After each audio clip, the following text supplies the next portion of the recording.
Ako magdala ni mo. Mapo kay sulod na dito'y kurma ice cream. Oh, pero hinilang ta sir kay kahit ra ba kayo ng talaba sir. Siya bato. Okay, musulod na ta.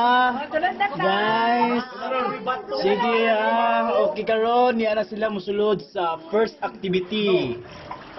Ang first activity ay ang hagukan cove o ang snoring cove. Okay.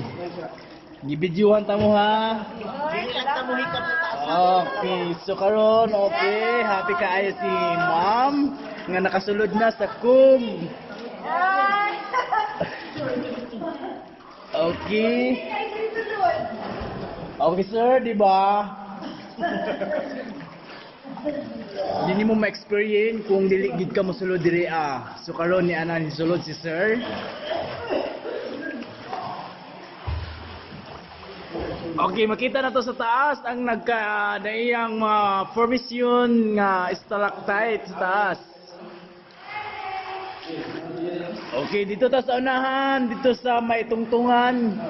Kaya ato ta dito mag-picture.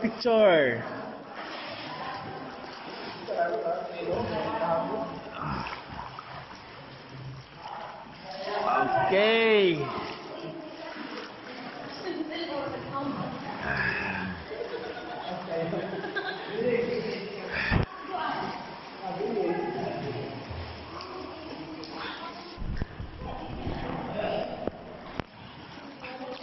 Sige, budita dia manindog kay mag-picture ta karon.